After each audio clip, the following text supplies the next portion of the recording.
a bird on a tree. I'm just sitting here. I got time. It's clear to see. From up here, the world seems small. We can sit together. It's so beautiful, you and me. We meant to be in the great outdoors, forever free.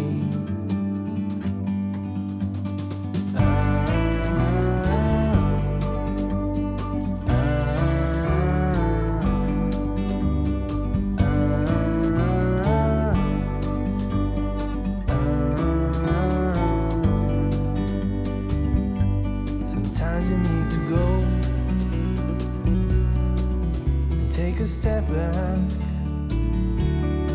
to see the truth around you. From a distance you can tell.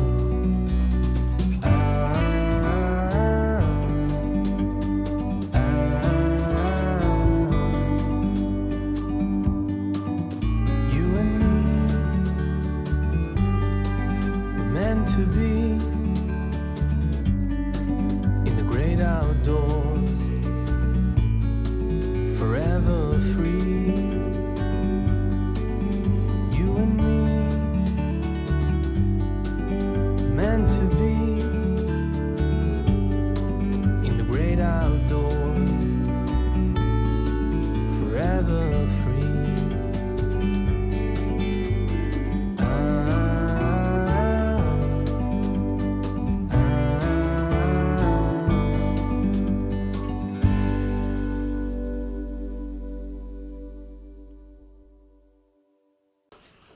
네, 안녕하십니까.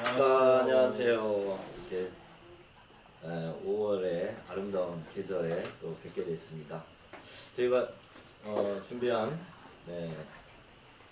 그 한국문학의 흐름 두 번째 시간이 되겠습니다. 또 많은 이렇게 기대를 하고 갖고 있었을 것 같은데, 제가 지난 시간에 이어서 오늘도 한국문학의 전반적인 갈래를 중심으로 한번 쭉 개괄적으로 살펴보는 시간을 갖도록 하겠습니다. 오늘 이어서 할 내용들도 마찬가지로 갈래가 과연 한국문학에서 세부적으로 나누면 갈래를 한 20개 정도를 이렇게 나눠볼 수가 있더라고요. 그래서 지난 시간에 그 앞부분을 좀 살펴봤고요. 오늘은 좀 빠르게 진행을 하려고 합니다. 그래서 전반적인 거를 쫙 살펴보고, 그 다음에 다음 시간부터는 그 갈래별로 우리가 좀 재미있고 의미 있는 작품들을 중심으로 작품론을 가지고 진행을 하려고 합니다. 우선 지난 시간에 했던 내용을 간단히 한번 복습하는 그런 시간으로 넘어가 보도록 하겠습니다. 가사부터 살펴봤었잖아요, 그죠? 가사와 관련해서는 시조의 사음보의 율격을 굉장히 긴 형식으로 자유롭게 표현한, 그래서 운문과 산문의 중간 형태로 이어지는 그러한 조선시대 우리의 이제 하나의 정철이라고 하는 인물을 통해서 그 가사문학의 백미 혹은 그 초기의 어떤 양반 사대부의 가사문학을 집대성했다고도 할 수 있고요. 그 이후에 가사는 조선 후기와 개화기까지 이렇게 이어지는 그런 좀 생명력을 가지고 있었습니다. 그 다음에 그 가사의 중류는 주로 이제 강호 한정가를 노래한 이런 초창기 작품부터 유배 가사, 그리고 여류 작가들의 내방 가사, 그리고 임진왜란과 병자호란 이런 양난을 통해서 그 시대적 배경을 담고 있는 전쟁 가사 이런 거를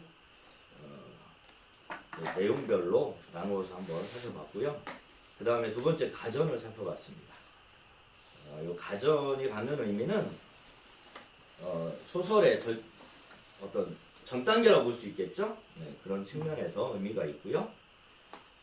여기엔 교훈성과 풍자성이라고 하는 특징을 또 찾아볼 수 있었습니다. 네, 서사적 요소와 교술적 요소로 나누어서 한번 이해를 했습니다.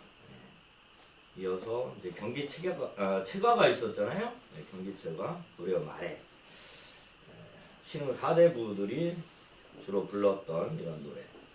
그 후렴에 경기 어떠하니 있고라고 하는 이러한 내용을 가지고 경기 체가라고 하는 이름으로 이제 불리게 됐습니다. 이제 고대 가요가 이어서 원시 종합예술과 그 이후에 이제 분화되는 형태로 가요의 형태로 이게 지금 뭐 한역되어서 전하는 그런 작품들이 있거든요.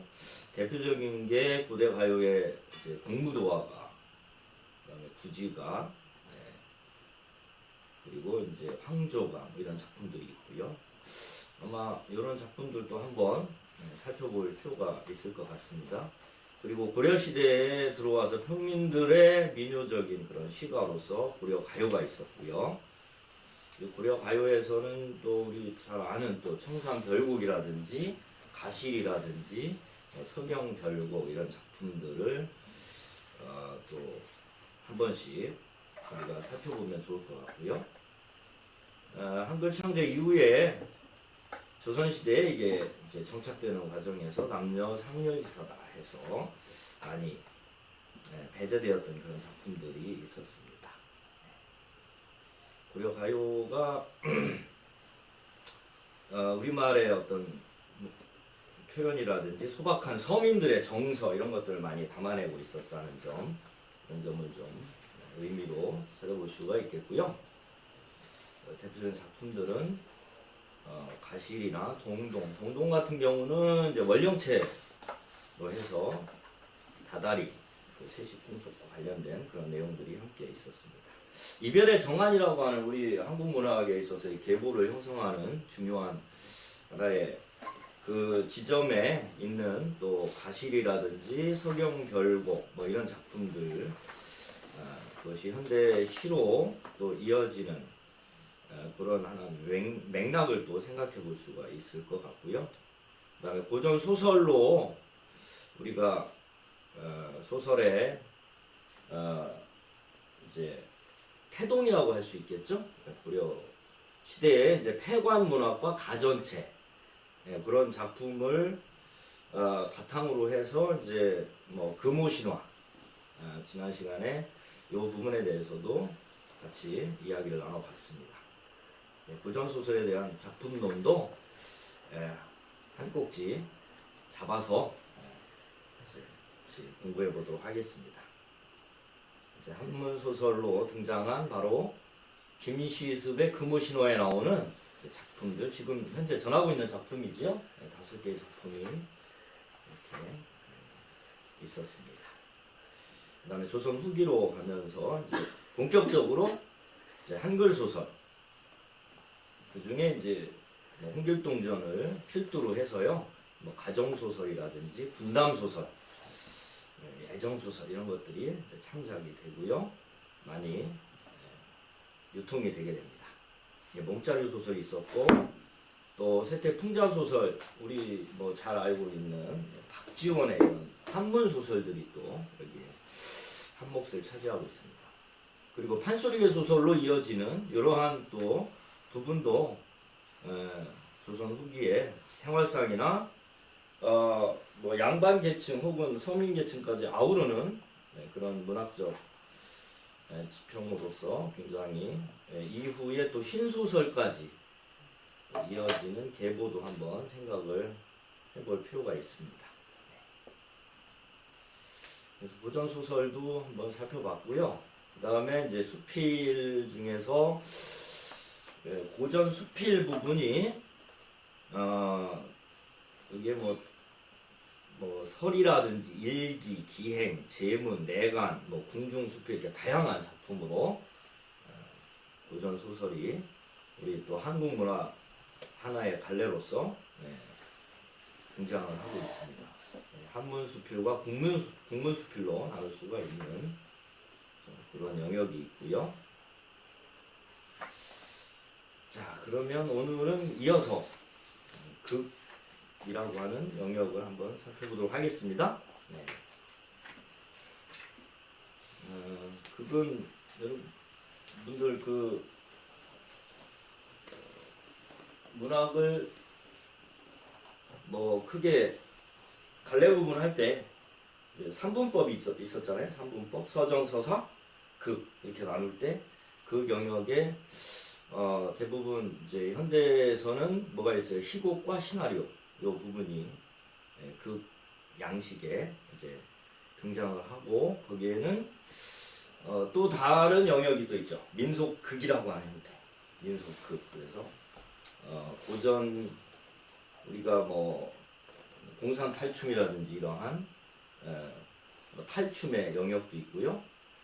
거기에 있는 대본들, 거기 그 등장하는 여러 가지 문학적 요소들 이런 것들을 극적 양식으로 해서 한번 살펴볼 수가 또 있습니다. 그래서 한국 문학의 갈래에서 극이 희곡과 시나리오를 총칭하는 뭐 이러한 영역으로 이렇게 구분을 해서 이해를 하시면 될 것 같습니다. 요 극에서 우리가 조금 생각해야 될 것은 이게 행동과 대사의 그런 문학이라는 측면, 요 측면하고요. 그 다음에 항상 그 갈등과 대립이라고 하는 그러한 서사적 양식에서 나타나는 요소도 극에서도 함께 등장을 해서 중요한 극적 어떤 전개 양상의 사건의 전개에 있어서 필요한 그런 부분으로 이해를 할 수 있는 것인데 특히 극은 무대를 전제로 하기 때문에요. 현재화 된다라고 하는 현재형의 문학이라고 하는 거죠. 지금 무대에서 상연 혹은 상영되고 있는 장면 그것이 현재 시점으로 해서 표현된다. 이런 점이 극문학의 특징이라고 볼 수 있겠습니다. 가공된 그런 장소지만 실제로 현실의 장소 이것이 암묵적으로 관객과 이것이 현재 이루어지고 있는 이러한 사실이라는 것을 암묵적으로 함께 인정을 하고 이게 전개가 된다라고 하는 게 이제 극적 관습이라고 하는 말을 쓰고 또 그런 것들이 우리가 극 양식에서는 중요한 하나의 또 포인트가 되겠습니다. 뭐 이 구성 단계는 소설에서도 많이 등장하죠, 그죠? 소설에서도 발단 전개, 위기 절정, 결말 뭐 이런 식으로 해서 5단 구성으로 이야기를 하고요. 극에서도 마찬가지 그런 구성 단계를 주로 이제 전형적인 극 양식에서는 이제 5단 구성을 이야기를 하는데 요즘은 뭐 이런 구성 단계를 따르지 않는 그런 극 양식들이 많이 등장을 합니다. 부조리극이나 뭐 상황극이나 뭐 1인극이나 뭐 이런 특히 뭐 80년대 쯤에는 마당극 같은 형태로도 많이 공연이 되면서 대중적인 또 인기를 많이 끌었던 그러한 극 양식도 있었다는 점 같이 생각하시면 될 것 같습니다. 희곡과 시나리오로 나누어서 일단 볼 수가 있거든요. 극 양식은 희곡은 당연히 연극의 대본 뭐 이렇게 이해를 하시면 되고요. 시나리오는 연극이죠. 아니죠. 영화죠. 영화의 대본으로 거기에서 이제 구분하는 단위가 좀 다릅니다. 희곡 같은 경우는 막과 장으로 구분을 하고요. 시나리오는 플롯, 장면, 시퀀스 이런 식으로 해서 일정한 장면 구분을 하고 있습니다. 자, 이런 구성에 있어서의 단위는 용어를 좀 살펴보시면 될 것 같고요. 먼저 희곡입니다. 희곡은 희곡의 3요소라고 흔히 이야기하는 부분이거든요. 희곡의 3요소는 여기 있는 것처럼 해설, 대사, 또 지문이라고도 하고요, 지시문이라고도 하고요. 이 부분은 이제 대본에서 보시면 이제 맨 앞에 등장하는 이러한 인물의 소개라든지 배경을 제시하는 부분, 이러한 바탕글이 있고요. 그 다음에 행동 지시와 무대 지시로 이렇게 나눕니다. 행동 지시와 무대 지시. 그래서 등장인물의 동작이나 표정, 말투 이런 것들을 주로 대사 안에다가 넣어서 가로로 처리를 하는 이런 부분이 있고요. 그다음 무대 지시는 무대 장치, 배경, 음향 효과 이런 것들을 지시하는 그런 내용으로 보시면 되겠습니다. 대사는 크게 세 부분으로 나눌 수가 있습니다. 등장인물이 주고받는 말을 대사라고 하는데 여기에는 이제 대화가 있고요. 그 다음에 독백이 있고 또 방백이 있습니다. 방백은 좀 특별한데 등장인물이 하는 대사인데 다른 등장인물은 듣지 못하는 것으로 약속된, 즉 관객과의 소통으로만 진행되는 그러한 대사가 바로 방백이 되겠고요. 독백은 혼자 하는 말이 되는 것이죠. 이렇게 이해를 하시면 희곡에서 중요한 구성 요소가 이 세 가지로 이루어진다는 거 보시면 되겠습니다. 시나리오는 이제 장면, 대사, 지시문, 그 다음에 해설로 이렇게 나누어서 구성 요소를 살펴볼 수가 있겠습니다.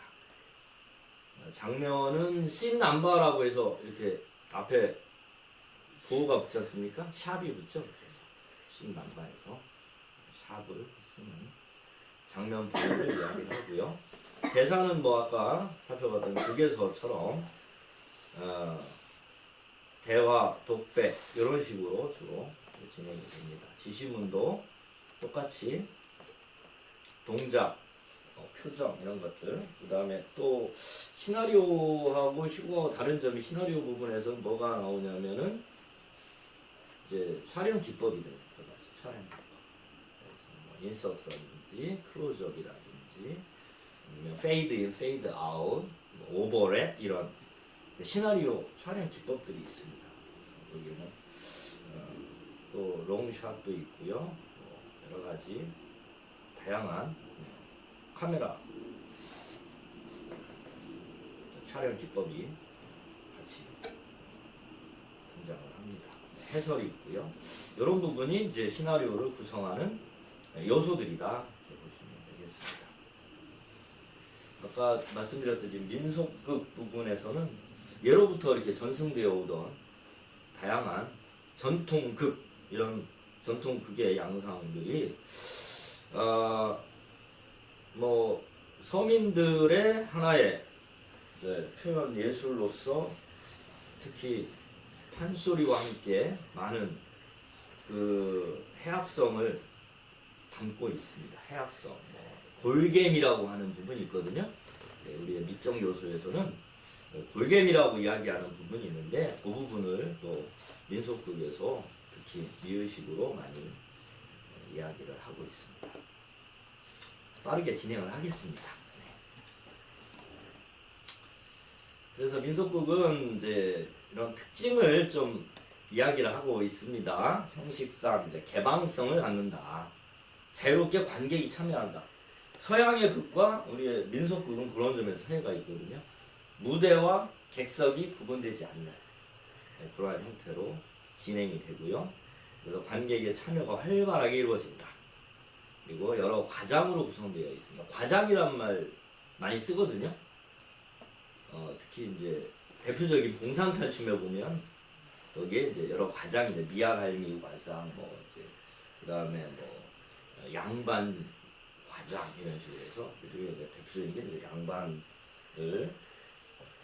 이제 말뚝이가 등장해서 좀 조롱하고 그다음에 좀 이렇게 희화화한다고 그러죠. 희화화하는 이러한 부분이 이제 재밌게 해학적으로 펼쳐지는 그런 내용들이고요. 그래서 서민적인 어떤 삶의 애환을 달래는 이런 요소로 특히나 지배층에 대한 풍자, 비판 이런 성격을 많이 갖는다. 이해를 하시면 좋을 것 같습니다. 민속극이 우리 좀 많이 연이 되거나 이렇게 지금 함께 이렇게 대중과 호흡하는 것은 조금 이제 일반적으로 오늘날에 이게 굉장히 좀 어려워진 것 같습니다. 예전에는 뭐 굿판이 있고 굿놀이가 있고 뭐 탈춤 마당이 있고 막 이런 식으로 해서 남사당 패라고 하는 이러한 부분에서 여러 가지 형태로 연희가 되고 계승이 되고 대중적으로 함께 호흡하고 이렇게 했는데 요즘은 대중문화적인 양상들, 이제 서양적인 요소들 이런 것들로 해서 민속극이 특별히 뭐 찾아서 우리가 즐기지 않으면 좀 접근하기도 어렵고 대중성하고도 조금 거리가 있는 이러한 형태로 해서 이 안에서 찾아지는 어떤 우리 삶의 아주 희노애락 같은 거리 그런 부분을 이렇게 녹여낼 수 있는 것이 있고 그래서 실제로 그 하회마을에 가면은요 거기에 이제 하회 탈춤놀이가 있습니다. 거기 가서 그 시간을 맞춰 가면 거기 가서 이제 관람을 할 수 있는 그런 기회가 또 있거든요. 그래서 특히 안동의 그 하회마을에 꼭 한번 가시면 거기에 그 탈춤마당 공연하는 시간 한번 확인하시고 한번 관람을 하시면 좋지 않을까 그런 생각도 들고요. 그다음에 민요라고 하는 영역이 있습니다. 민요. 민요가 굉장히 뭐 경기 민요 지금은 뭐 아리랑이라고 하는 이러한 노래로 많이 이제 한국을 대표하는 노래가 이제 그런 민요가 뭐냐 그러면 이제 아리랑을 이야기하지 않습니까? 그런 아리랑을 중심으로 해서 각 지역에 그런 전승되고 민중들의 정서를 반영한 노래들이 있습니다. 이제 그런 민요가 오늘날에 과연 어떻게 이게 좀 대중성을 확보하느냐 이 부분이 사실은 쉽지는 않은데 아무튼 우리 일상적인 그런 삶과 좀 현대의 삶과는 많이 괴리되어 있다라고 볼 수도 있지만 우리의 전통적인 문학적인 영역과 그 다음에 예술적인 영역과 그 다음에 우리의 정서와 삶의 리듬이 여기에서부터 좀 이렇게 맥이 닿아 있는 영역이 바로 민요. 앞에서 살펴봤듯이 고려 시대에는 또 고려의 백성들의 노래가 있었고 그 다음에 그런 것들이 각 지역별로 다양한 그런 리듬과 나름대로의 정서 가락으로 이게 전해지는데 특히 저쪽 도서지방 같은 경우는 그런 것들이 이제 무가의 형태로도 많이 이렇게 불려졌고요. 무가라고 하면 이제 흔히 굿판이라든지 아니면 무당들이 씻긴굿 뭐 이런 거 할 때 하는 무가가 있었고요. 거기에는 뭐 춤적인 요소와 이제 가무가 함께 따라다니죠. 그런 게 사실은 또 판소리로도 이렇게 정착이 됐다고 하고요. 그래서 무가 기원설이 또 있습니다. 판소리에는. 그래서 민요도 우리의 전통적 노래로 뭐 여기도 보면은 결성에 그 농요가 있지 않습니까? 예전에 보면 농요가 뭐 각 지방에 다 있었고 그 다음에 뭐 각 계절이나 아니면 농사철에 그 다음에 농사일과 관련된 이런 노래들 모내기 철에는 모내기 노래 뭐 그다음에 뭐 수학철에는 벼베기 할 때의 노래 이런 식으로 다 보리타작 하는 노래 뭐 이런 것들이 다 있었죠. 이제 그런 살아있는 어떤 노래들, 살아있는 그런 예술적인 형태들이 그러한 구비전승되는 과정에서 어떤 문학적인 요소로 그 안에 표현되는 어떤 언어적인, 그것도 언어적인 표현이니까요, 그죠? 언어적 표현이기 때문에 그런 부분이 문학적인 하나의 갈래로서 살펴볼 수가 있다 이런 얘기거든요. 그래서 사실 고등학교 문학 과정에서는 민속곡도 이렇게 다루고요, 또 민요도 다루고. 근데 이런 민속곡이나 민요에 대한 연구를 하는 어떤 그런 전문적인 그런 쪽에서는 좀 많이 이렇게 소외되어 있다고 볼 수 있겠죠. 그런 부분이 좀 약간은 안타깝기도 하고, 이런 것들이 예전에 이제 체록의 형태로 이게 자꾸 소실되니까요. 전승되는 부분보다 소실되는 부분이 많고, 그래서 어떻게 창조적으로 계승하느냐, 뭐 이 부분도 굉장히 중요한 것 같습니다.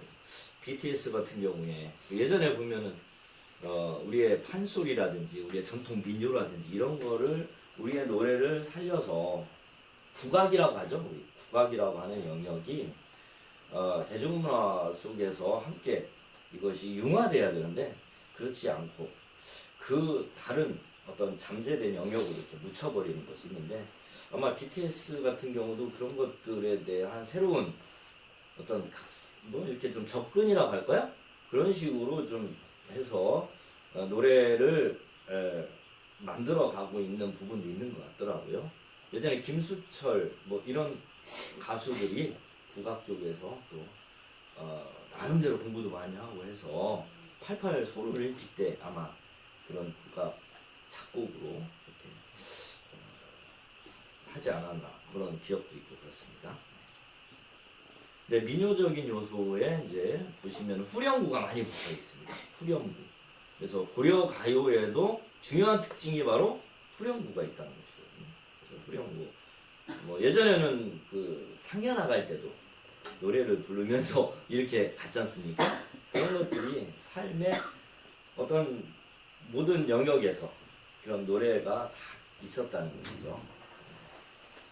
태어나는 순간부터 이제 저승으로 이러한 길에서도 노래를 불러서 이제 함께 했다는 그런 부분이 우리는 또 놓쳐서는 안 될 그런 영역이 아닐까 하는 생각도 듭니다. 그래서 삶의 다양한 애환과 또 근원적인 뭐 남녀간의 어떤 사랑의 이런 내용도 민요에는 이렇게 다양하게 녹아 있다 이렇게 보시면 될 것 같습니다. 여러 가지 기능적인 측면과 뭐 작자와 관련해서는 뭐 서민 대중이 모두 참여를 했다 이렇게 보시면 되고요. 그렇기 때문에 우리 민요나 뭐 예전부터 있었던 이런 특히 뭐 시조 영역에서도 나중에 나오겠지만 사설 시조 같은 것들이 등장을 하는데 대부분 그런 경우는 이제 작자 미상으로 되어 있습니다. 서민들의 노래, 특히 뭐 그런 문학 갈래에 있어서는 대부분 작자 미상이고 판소리 뭐 영역도 마찬가지고요. 오랫동안 이렇게 켜켜이 쌓여서 진행이 됐다.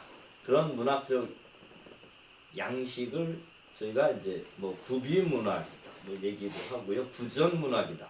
또 혹은 적층 문학이다. 이러한 용어를 쓰거든요. 그다음에 또 뭐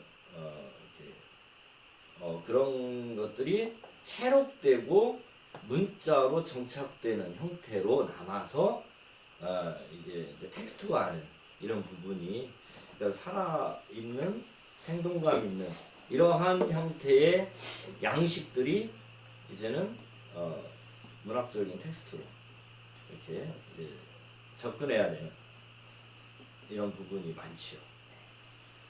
민요 부분은 뭐 선우창이 있고요, 뭐 교환창이 있고 여러 가지 형태로 있었다는 거 이렇게 기억을 좀 하시면 좋을 것 같습니다.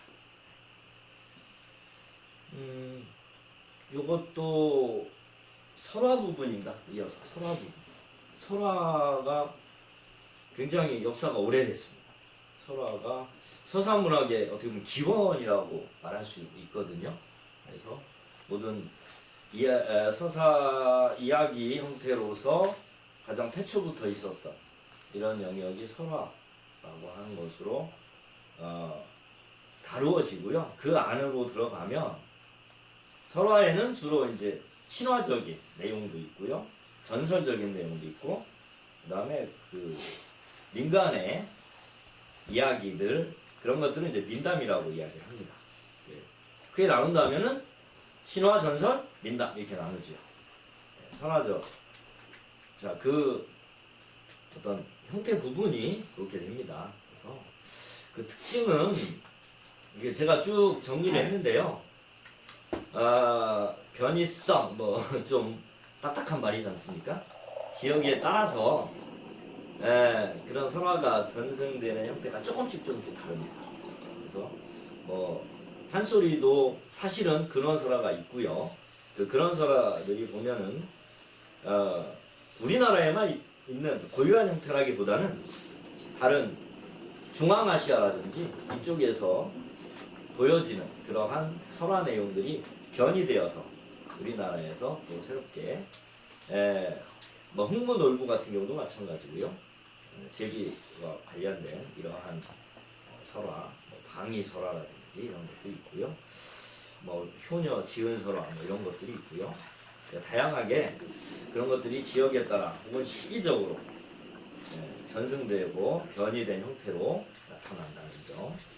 그래서 그 전승성이라고 하는 부분, 그 다음에 구면성이라고 하는 것은 당연히 대면한 상태에서 입에서 입으로 이제 구전되는 양상으로 전해졌다 이런 얘기입니다. 구조는 그렇기 때문에 단순한 구조를 띌 수밖에 없고요. 이런 보존하고 전달되는 과정에서 어떤 고정된 형태라기보다는 이것이 계속해서 변화하고 또 내용이 또 수정되고 혹은 새로운 것들이 추가되기도 하고 그 지역적인 특성이 가미되기도 하고 그 다음에 고유한 어떤 지명과 그 다음에 그 지역의 어떤 그 뭡니까 고유한 명칭들 이런 것들이 또 같이 이게 결합되기도 하고요. 설화 중에 우리나라에서 가장 대표적인 설화는 뭐가 있을까요? 생각 딱 떠오르는 거 혹시? 금오신화. 예? 금오신화. 금오신화 아니 설화. 우리 금오신화 같은 경우는요. 사실은 김시습이 쓴 한문 소설인데 뭐 전등신화에서 영향을 받았다 이런 얘기 합니다. 중국의 구의 전등신화라고 하는.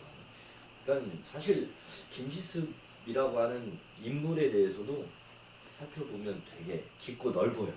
그래서 유불선을 다 아우르는 엄청난 석학이었다는 점. 그래서 당대에 모든 그런 뭐 불경 원예 사업에도 참여할 정도로 세상과 등졌지만 그 당대에는 최고의 석학이고 천재적인 인물이었고 그렇기 때문에 많은 다양한 그런 어떤 서적과 그런 문헌들을 공부하고 그걸 바탕으로 해서 자기의 세계를 또 실제로 살아갔던 그런 인물로 해서 김시습은 제가 요즘 또 파고 싶은 인물 중에 한 분이 김시습이더라고요. 단군신화 설화에 그렇습니다. 단군신화 있지 않습니까? 설화 그러면 딱 떠오르는 게 일단 단군신화 있고요. 건국신화라고 하죠. 건국신화가 있습니다. 건국신화 중에 이제 고조선 건국신화 있고 그 다음에 고려의 건국신화 있잖아요. 주몽신화. 네, 주몽신화 있고요. 그 다음에 박혁거전. 네. 그리고 또 있죠. 가야. 뭐 우리가 흔히 제주도 네. 삼성열 그 네, 설화 네, 그런 설화 이야기 각 지역마다 삼성열 그러니까 기억나죠? 네네 맞습니다. 그러네. 갔다 왔다고. 진짜. 그 다음에 또 재미나는 설화가 조신의 꿈이라고 하는 조신의 꿈. 조신 설화. 그건 처음 들어. 이거는 한번 살펴볼 필요가 있습니다. 조신의 조신이요? 조신 조신 설화. 요게 이제 뭐 불교와 관련이 있고요. 그 다음에 사찰 연기설화라고 해서 그 사찰이 지어진 근원적인 이야기를 담고 있다 그래서 사찰 뭐 연기설화, 기원설화 이렇게 얘기하거든요. 그 내용을 보면 아마 들어본 기억이 있으실 거예요. 어느 날 조신이 아리따운 그 양가지 규수를 보고 사랑에 빠졌어요. 그래서 하룻밤만 부처님 제가 사랑을 이렇게 나누었으면 좋겠다. 함께 살았으면 좋겠다. 그런데 그게 꿈속에서 이루어지는 거죠. 그래서 그 여인이 찾아와서 나도 사실은 당신을 사랑해요. 그러면서 함께 살았는데 나 처음에 너무 행복했는데 아이를 낳고 이렇게 살다가 굉장히 이제 생활이 힘들고 도망 다니면서 살아야 되고 그러면서 도저히 함께 살 수 없는 지경에 서로 헤어지는 거예요. 아이를 데리고 헤어지면서 잠에서 딱 깨었는데 그 아이가 죽어요. 그 아이를 묻어요. 그곳에 가서 파보니까 불상이 나오고 막 이런 이야기거든요. 아, 그럼 선녀 나무꾼도 설화. 그런 이야기들 다 민담으로 해서 설화의 영역이죠. 그래서 그런 뭐 서사적 서사 갈래의 뿌리라고 볼 수 있는 거죠. 설화가 사실은. 그래서 그런 뭐 저희가 사실은 마구할미설화 같은 것도 있지 않습니까? 그 다음에 연호랑 세원영 뭐 이런 것도 있고요. 그 다음에 불구사 창건 설화도 있고요. 그 다음에 또 우리 뭡니까 이 아까 이야기한 조신몽 같은 경우는 나중에 구운몽이라고 하는 김반중의 소설로도 이게 또 연결가 될 수 있는 성진이 꿈을 꾸지 않습니까? 근데 그 양소유의 삶을 살지요. 근데 거기에서 부교공명을 다 누리는데 이처육척을 거느리고 팔선녀를 이제 다 이제 꿈속에서 그러니까 현실적인 아주 부교공명을 다 누리지만 결국은 거기에 대한 허망함을 느끼고 불도에 귀의하려고 하는 순간에 잠에서 딱 깨어나는 거죠. 네, 그런 내용들을 이제 재미난 모티브를 제공하는 그런 영역이 설화다 이렇게 보시면 좋을 것 같습니다. 아까 말씀드렸듯이 신화와 전설, 민담 이렇게 세 부분으로 나누어서 신화적인 영역에서 재미나는 게 고구려 건국신화, 주몽, 구주몽, 예, 그 아래서 태어나는 활을 잘 쏴서 주몽이지 않습니까? 근데 이게 이제 나중에 고려 시대에 이제 이규보가 쓴 장편 서사시 동명왕 편에도 이제 그러한 어떤 민족적 자긍심이나 고려 시대에 뭐 무신 정권도 있었고요, 그다음에 몽골의 침입도 있었고 그런 가운데서 이런 것들이 하나의 고려라고 하는 나라가 고구려를 계승한 하나의 성인의 나라다, 훌륭한 천손의 나라다, 뭐 이러한 측면에서 이규보가 쓴 동명왕 편의 서문에도 보면 그런 얘기가 나옵니다. 이게 주몽 신화에 대한 이야기가 나옵니다. 여기 전설과 관련해서도 사실은 재미난 이야기가 많죠. 꼭 보면은 금기를 어겨서 그죠? 예, 절대로 뒤를 돌아오면 안 된다 그러는데 아기를 얻고 피난을 하라 그랬는데 뒤를 돌아와서 거기서 그냥 돌이 되어버리는 그런 이야기. 네, 재미나는 이야기들이 많습니다. 뭐 장자모소라부터 해서요. 예전에는 뭐 옛날 이야기 많이 듣고 뭐 아이들이 할머니가 이렇게 들려주는 이야기 듣고 이렇게 잘하는데 지금은 너무 컴퓨터 게임만 하고 휴대폰만 쳐다보니까 말을 못 하더라고. 그런 부분이 말을 못해요.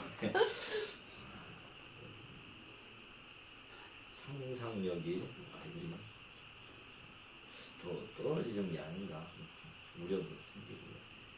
자, 설화의 전반적인 요소들을 한번 정리를 했습니다. 아 이거 PPT 만드는데 시간 너무 많이 걸렸어요. 지금 전체가 한 100장 정도 되거든요.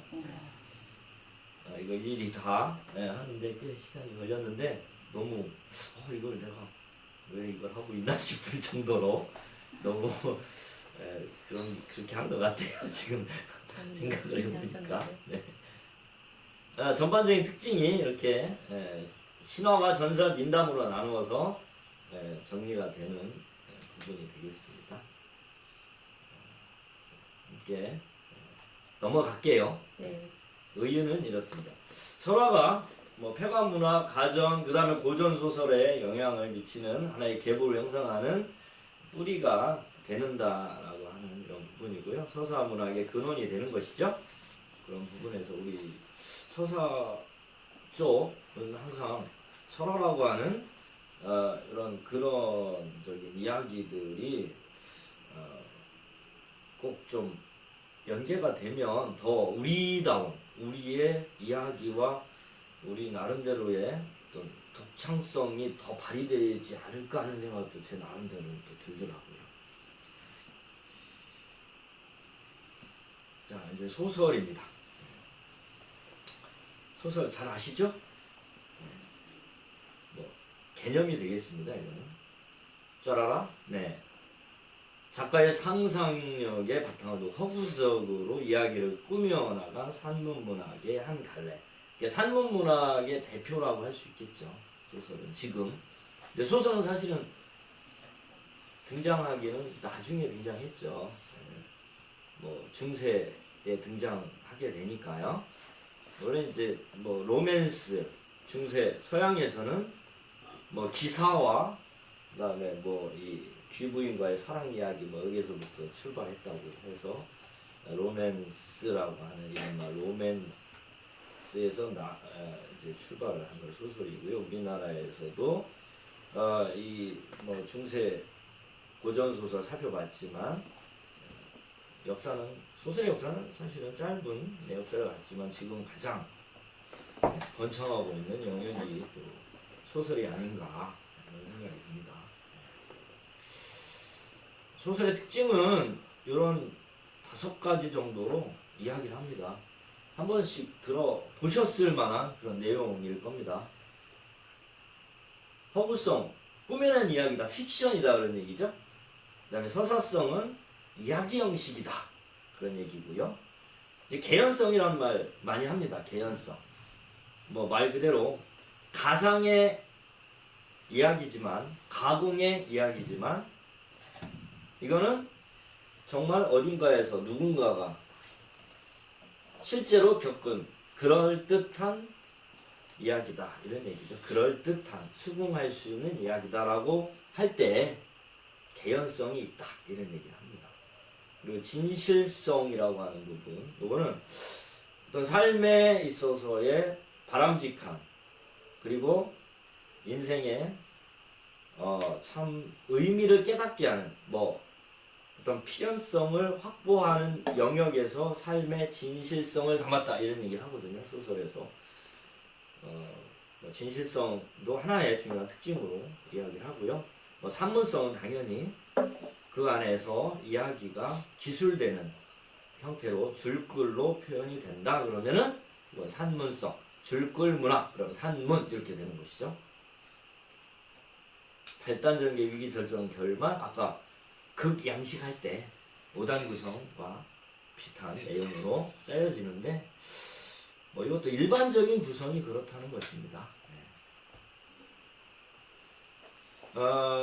구성에서 좀 평면 구성, 입체 구성 뭐 이런 이야기 많이 하고 순행 구성, 역순행 구성 뭐 이런 얘기도 하는데 이거는 뭐 그냥 이론적인 이야기고요. 단일 구성, 복합 구성, 다양한 사건 뭐 등장을 하느냐 그리고 거기에 뭐 시간의 순서를 따라서 순행적으로 구성이 되느냐 아니면 이것이 과거로 갔다가 또 다시 현재로 갔다가 하는 해상 장면이 많이 포함되거나 하는 이런 시간의 역전이 일어나는 걸 입체적 구성이라고도 해서 유형을 구분을 한다는 점 아시면 되겠고요.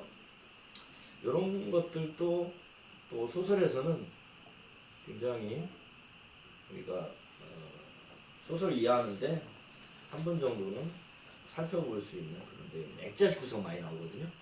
액자식 구성. 이거는 말 그대로 그림이 있고요. 액자가 밖에 있는 형태로 해서 내화와 외화로 구분이 돼서 하나의 이야기 속에 또 다른 이야기가 들어가는. 그러니까 진짜 하고자 하는 이야기는 액자는 아니고 그 안에 그림이겠죠? 그러니까 내화를 하나의 액자식으로 다른 이야기 안에 이렇게 집어넣었다 이렇게 보시면 되겠습니다. 그 다음에 피가레스크식 구성이 있고요. 다양한 사건의 이야기 그러니까 동일한 주인공이 다양한 사건에 등장해서 동일한 주제에서 병렬적으로 연결되었다. 이런 식으로 보시면 이게 피가레스크식 구성이구나 이해를 하시면 됩니다. 옴니버스식이라고 하는 말도 뭐 원미동 사람들 보면 단편 이야기들이 주제로 묶여서요. 옴니버스가 원래 이제 뭐 승합차 뭐 그런 뜻이지 않습니까? 그래서 그게 이제 같은 목적지를 향해 가는 다양한 사람들이 타고 있으니까 그렇게 보시면 되겠습니다.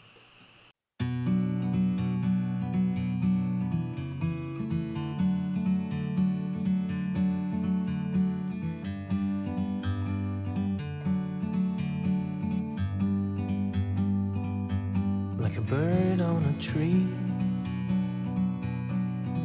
I'm just sitting here. I got time, it's clear to see. From up here, the world seems small.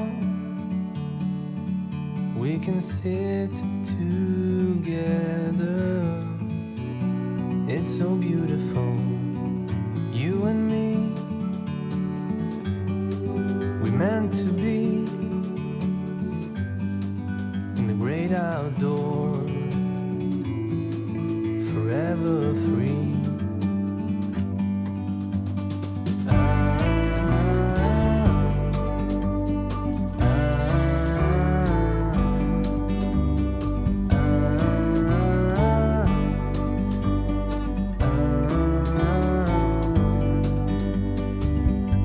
Sometimes you need to go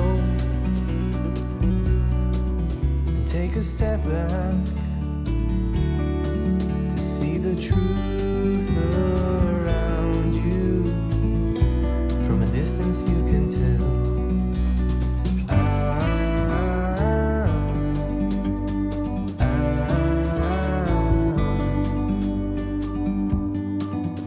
You and me were meant to be